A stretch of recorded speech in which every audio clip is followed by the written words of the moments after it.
¿Y por qué lo llamé correspondencias? Porque a mí me parece que la vida en general está llena de caminos, de correspondencias, de similitudes, de encrucijadas, de rupturas. Y yo, porque así es la vida, resulto ser la primera hija de María Guerra. Mi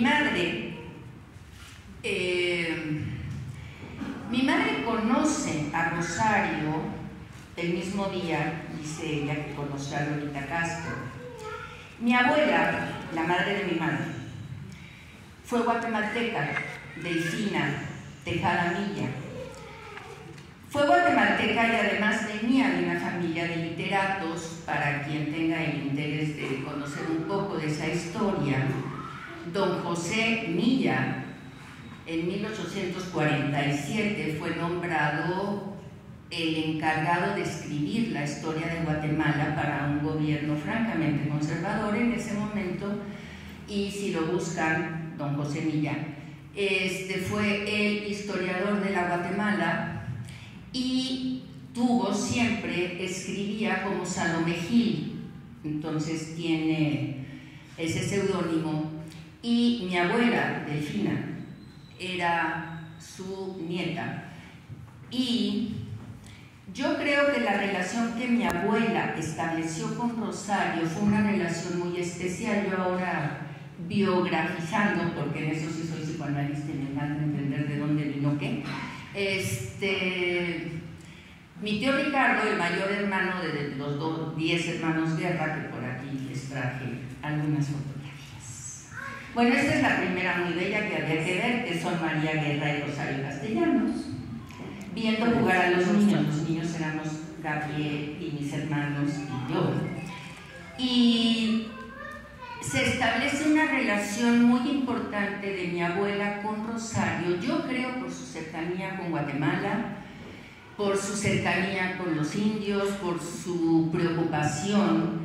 Hay una carta que ya después publicaré. Yo estoy ahora en el proceso justo de editar las cartas de mi madre con mucha gente, y hay muchas cartas de Rosario que claramente no son cartas como a Ricardo, que yo digo que bueno, hoy en la mañana y ayer se dio una discusión en donde justamente Silvia Molina decía que ella enfureció cuando se publicaron esas cartas y que ella no las había aceptado. Mi madre igual nunca estuvo de acuerdo en que esas cartas se hubieran publicado, pero bueno, nadie les preguntó.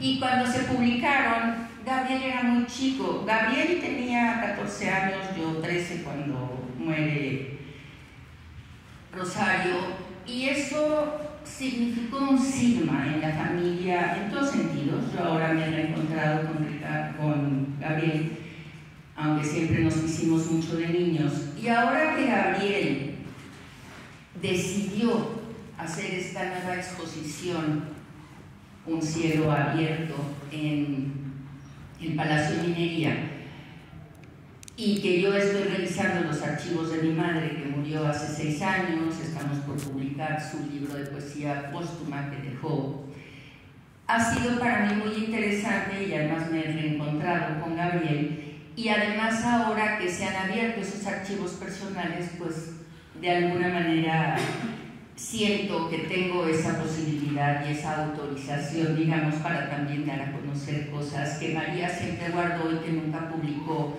justamente porque Gabriel no publicaba, y entonces pues se mantenía eso en que se lean los libros que estén publicados.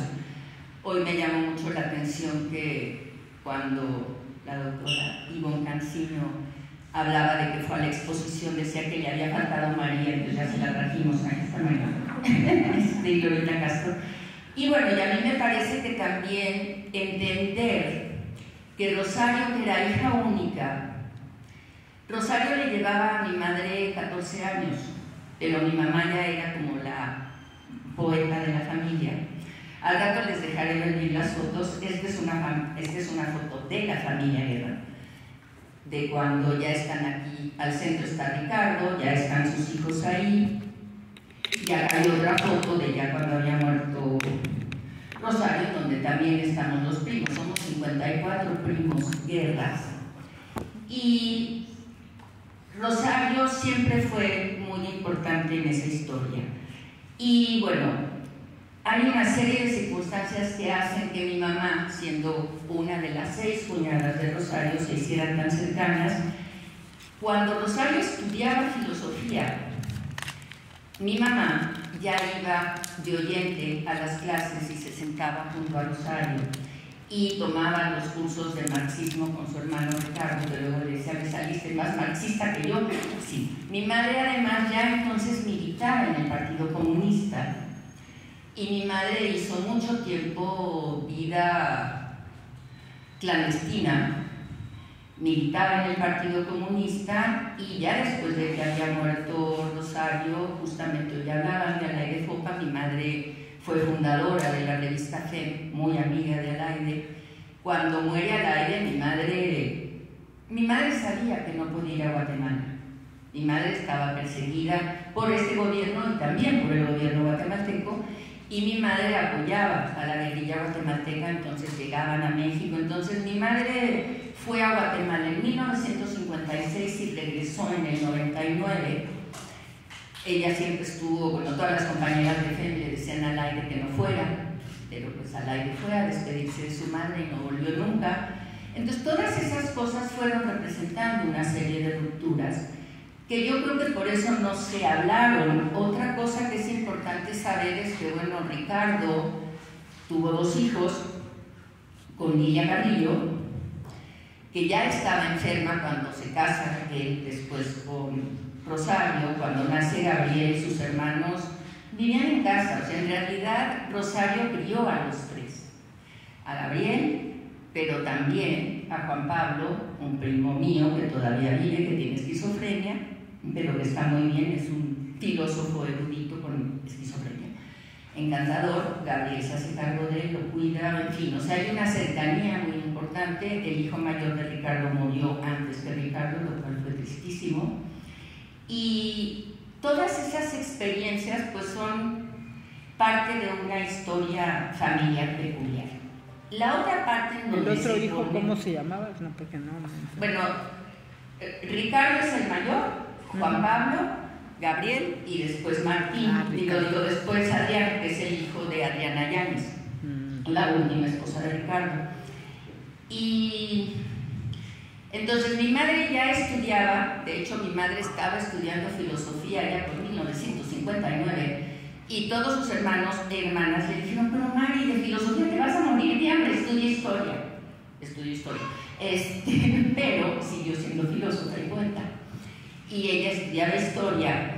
Y en el 61, en medio de un montón de rupturas en este país, decide la familia, todos apoyar a mi madre a que se vaya a vivir a los Estados Unidos. Vive en Chicago, allá conoce a mi padre, también hijo único mi padre, también filósofo, digo, también como Rosario.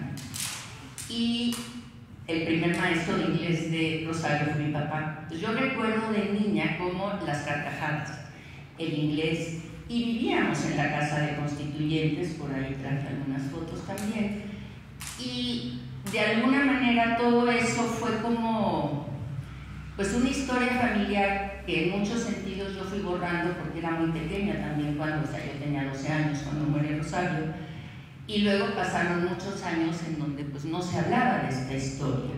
Yo actualmente estoy revisando todos los archivos de mi madre y encontrando pues toda esta coincidencia. Mi padre, hijo único, hijo de una mujer migrante finlandesa que enviuda cuando mi papá tenía 6 años, pero era sufragista, era una mujer socialista, y de inmediato se hizo muy amiga de Rosario, mi papá también, y entonces fue muy interesante ese proceso.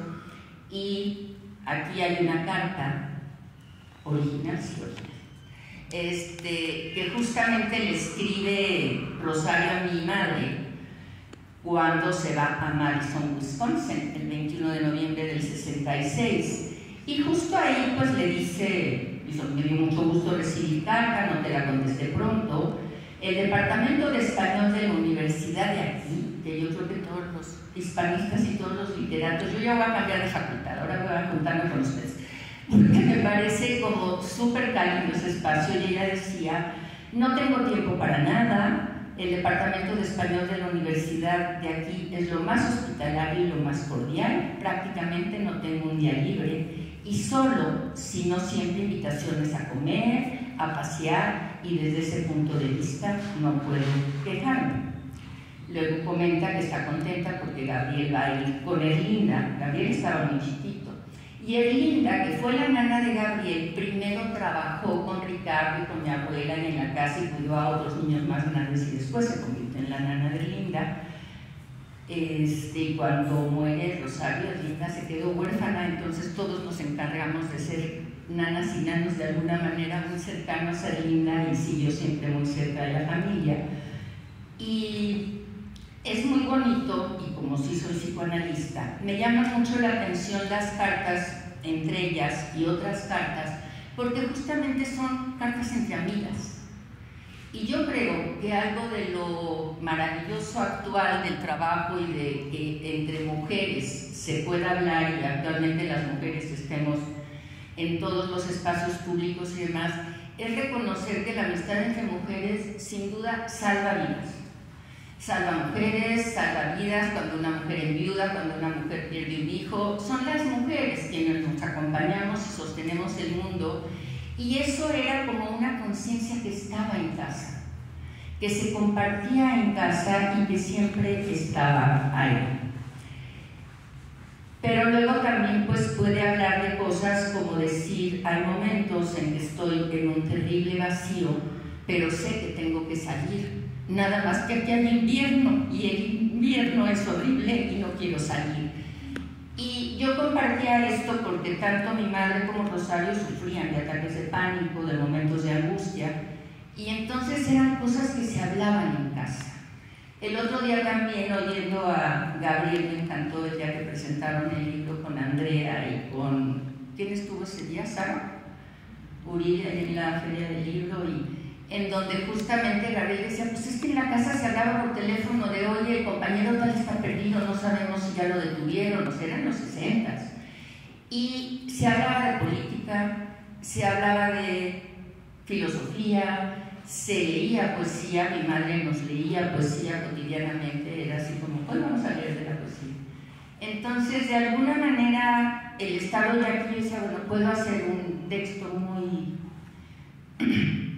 teórico, puedo ponerme a escribir, pero la verdad es que no me salió, porque sentía más la necesidad como de escuchar sus cosas, o sea, las curiosidades de la gente y poder hablar un poco de esta conciencia, porque cuando yo iba a hablar de Rosario como visionaria, que sin duda, pero también es una visionaria que estaba metida en un ambiente de visionarios, o sea, tampoco es que, digo, sí la pateó la musa y sí era muy inspirada, como decía su hermano, pero también finalmente la Facultad de Filosofía y Letras en los 40, 50, 60 estaba lleno de gente, bueno, Ramón Xirau y tanta gente maravillosa, en donde ellas coincidían y ellos coincidían. Alguna vez sí recuerdo que mi tío Ricardo decía, claro, eres un misógino. Decía, pues es que filósofas, o sea, pues sí, o sea, tienes una esposa filósofa, una sobrina filósofa y filósofas. Porque sí se pensaba en los 50 que la filosofía no era para nosotras las mujeres, no eran temas que tuviéramos que estar tocando. Y de alguna manera hubo como un juego, yo creo, en ese sentido de quién podía tener que saber, o qué se podía saber, o qué se podía compartir de esos saberes. Y otra cosa que hoy se mencionaba en la mañana y que me parece súper interesante es que además, aun quienes hemos tenido la fortuna de tener compañeros en la vida que nos alientan a seguir nuestros caminos, sigue habiendo una dificultad de los hombres para reconocer cuando su compañera o su mejor amiga o de repente los supera o los cuestiona o se atreve a decir, bueno, pues sí, tú eres muy chido, pero yo también. Y no solamente es una cuestión de igualdad de género desde lo sustancial o desde lo legal, sino que tiene que ver con cómo se comparte la vida cotidiana, diría yo. Entonces, lo que fue pasando en términos de la historia es que cuando Rosario y Dolores se van a Europa y después regresan, un año después del viaje, se rompe la relación. Mi madre tuvo la oportunidad de vivir con Rosario en Comitana, donde espero que lleguemos mañana, y era justo cuando ella estaba escribiendo Oficio de Tinieblas. Y es como todos esos recuerdos de mi madre, que ahora he descubierto que están escritos muchos, que ya los publicaremos, ya los alzaremos, justamente describe estos procesos. Entonces les quería leer un poquito de esa experiencia. Gracias. En donde ella dice que el primer contacto que tuvo con Rosario fue justamente antes de ese viaje a Europa. Más tarde, de vuelta de su viaje, ahora sí ya estoy leyendo a mi madre citándola, más tarde, de vuelta de su viaje y con los problemas sentimentales, Rosario se fue a San Cristóbal de las Casas. La depresión y un régimen duro de vida la había enfermado, tuvo que volver a la ciudad. Rosario padeció tuberculosis, se había enfermado en Europa y se volvió a enfermar después. Y mi abuela, que ya no salía de su casa, la iba a visitar todos los días al hospital, todavía no se habían casado, Ricardo y ella. Dice, fue el primer acercamiento con Rosario. Después pude vivir con ella cerca de 2 meses en su casa. Lamento haber estado, yo, dice mi madre era 10 años menor, entonces Rosario tenía 35 y María tenía 22 años, 23 años en ese momento. Lamento haber estado yo misma deprimida y no poder haber estado, o sea, no haber podido disfrutar más esa experiencia. Pero sí recuerdo cosas. Le encantaba el fuego. La música preferida de Rosario, Brahms y Mahler. La chimenea encendida. Se sentaba todas las tardes con su libreta enorme a escribir. Estaba escribiendo Oficio de Tinieblas. Mientras yo leía a Thomas Mann, había conocido, gracias a Rosario, a Simona Weil, a quien ella llamaba Santa Simona, y a Virginia Woolf. La casa provinciana con el patio central y su pequeña fuente, habitaciones altas y grandes, el comedor enorme, y María, la nana de Rosario, que se esmeraba por preparar los alimentos más ricos para nosotras. Algunas noches salíamos a caminar o al cine, películas mexicanas, muy malas por lo general, que hacía a Rosario reír a carcajadas, sin pena alguna por el resto del público. Al salir íbamos a comer gorditas. Fue un tiempo bello y tranquilo. Años después Rosario regresó a México, se casó, entonces la frecuenté un poco más. Al año de nacer Gabriel nació mi primera hija. Nos reuníamos a veces con los niños. Entonces, su casa de constituyentes en Chapultepec, Rosario trabajaba en la universidad y en ese momento estaba con un cargo muy importante y muy cercano justamente con el rector Chávez. La recuerdo siempre inquieta, con sus pequeños pies y pequeñísimas manos, y su rostro inteligente, con el cabello corto, sin maquillaje, sencilla siempre. Recuerdo su ofensa una vez que le pregunté, con un tono mío, de que la respuesta evidentemente iba a ser no, que si tenía una aguja y un hilo. ¿Qué crees? ¿Que yo no cumplo con esas tareas? Y sacó una caja con todo lo necesario para esos menesteres. Tenía pasión por la literatura, leía lo de la policíaca, no tenía amigas en realidad que frecuentara, tenía amigos con los que hablaba por teléfono, con el que más hablaba era con Emilio Carballido. Escribía, leía, dormía, también mucho evasivamente. Rara vez salía al cine o a reuniones, rechazaba toda formalidad, detestaba la frivolidad, lo que la hacía mantenerse aislada y sola la mayor parte del tiempo. Una vez, al tiempo anterior a Ex Israel, me recibió con este comentario que se me quedó grabado. ¿Por qué no se muere una de dolor, de tristeza? Y enseguida comentó que tenía un dolor intenso en la cabeza, que ella creía que era de pena por irse de México, pero que los dolores de cabeza no alcanzan a matarnos. Rosario vivía su condición femenina, intentó gozar el matrimonio, la maternidad, le fue difícil. Yo creo, dice mi madre, era demasiado inteligente. La lucidez son parte de la angustia y el tormento, y la conciencia siempre nos hace conflictuarnos. Entonces, ese fue como un tiempo muy bello y interesante entre ellas. ¿Esto lo está publicado? No, nada de esto está publicado, pero lo publicaré.